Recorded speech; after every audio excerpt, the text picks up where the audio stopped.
नमस्ते साथियों। आज की क्लास में हम अव्यय के बारे में समझेंगे। पिछली क्लास में जो हमने अव्यय के क्रिया विशेषणों के बारे में जाना, आज अव्यय के दूसरे भेद समुच्चय बोधक अव्ययों को हम समझेंगे। समुच्चय बोधक अव्यय किसे कहते हैं? समुच्चय बोधक अव्यय में दो शब्दों को जो जोड़ने वाले शब्द हैं, दो वाक्यों को जो जोड़ने वाले शब्द हैं, या दो वाक्यांश को जो जोड़ने वाले शब्द हैं, उन्हें हम समुच्चय बोधक अव्यय कहते हैं। इन्हें ही हम योजक अव्यय भी कहते हैं। योजक ये दो शब्दों, दो वाक्यों, दो वाक्यांशों को मिलाते हैं, दो पैराग्राफ को भी मिलाते हैं, उन्हें कहते हैं हम समुच्चय बोधक अव्यय। समुच्चय बोधक अव्ययों को समानाधिकरण समुच्चय बोधक अव्यय और व्याधिकरण समुच्चय बोधक अव्यय के रूप में बांटते हैं। समानाधिकरण समुच्चय बोधक अव्यय दो समान शब्दों, दो समान वाक्यों, दो समान वाक्यांशों को जो शब्द मिलाते हैं, उन्हें समानाधिकरण समुच्चय बोधक अव्यय कहते हैं। समानाधिकरण समुच्चय बोधक अव्यय में संयोजक आते हैं, विकल्प बोधक शब्द आते हैं और भेद बोधक शब्द आते हैं। इनके हम तीन प्रकार करते हैं। समानाधिकरण अव्ययों के तीन प्रकार हो गए। संयोजक जो दो शब्दों को मिलाए, जैसे और एवं, जैसे राम और श्याम, राम और श्याम जयपुर गए, गीता एवं सीता, गीता एवं सीता लखनऊ गई। इस प्रकार से और एवं ये संयोजक अव्यय हैं, दो शब्दों को मिलाते हैं। और विकल्प बोधक अव्यय जो वाक्य में विकल्प के रूप में प्रस्तुत हो, जो विकल्प को संबोधित करें, वो विकल्प बोधक अव्यय।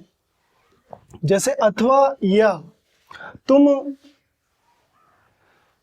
चाय पियोगे अथवा कॉफी पियोगे, तुम चाय पियोगे या कॉफी पियोगे। ये विकल्प, वाक्य में विकल्प का जब बोध हो तो विकल्प बोधक अव्यय में आ जाएगा। अथवा या ये शब्द मुख्यतः आते हैं विकल्प बोधक अव्यय के रूप में। तीसरा इसका भेद हो जाएगा भेद बोधक अव्यय।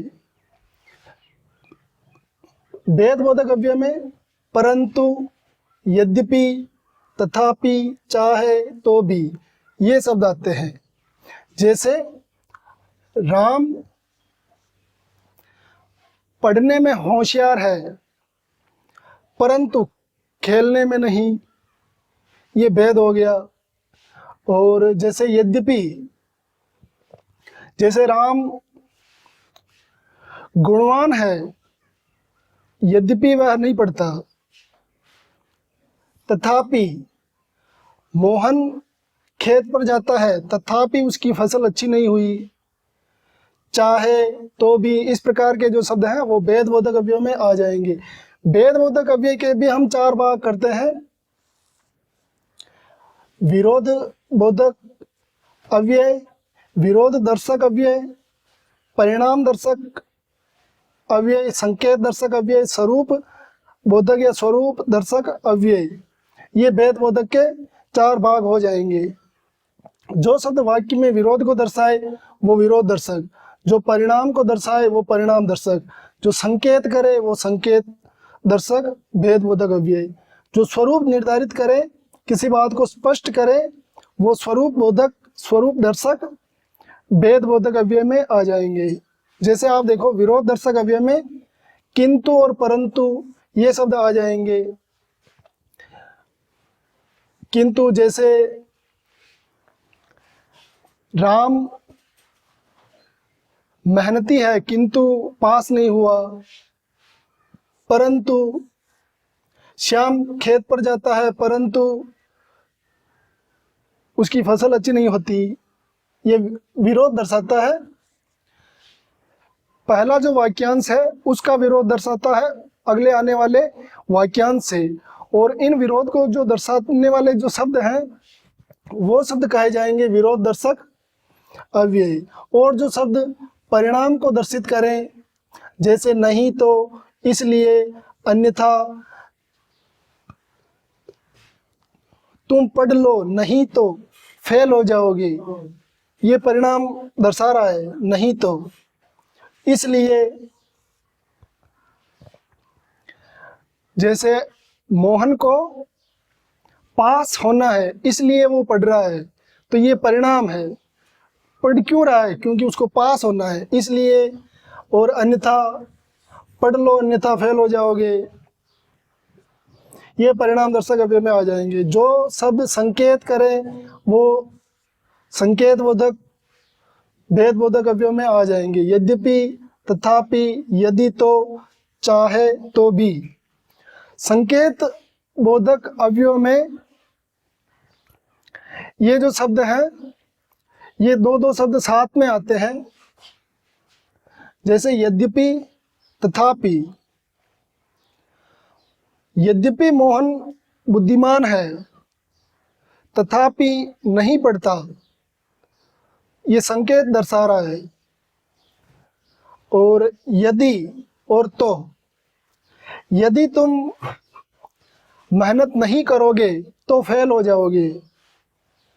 चाहे और तो भी,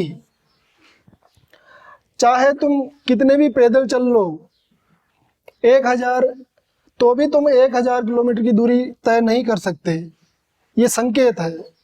और स्वरूप बोधक जो अव्यय है वो पहला जो वाक्यांश है उसको स्पष्ट करने के लिए प्रयुक्त होते हैं, जैसे अर्थात, यानी, मानो।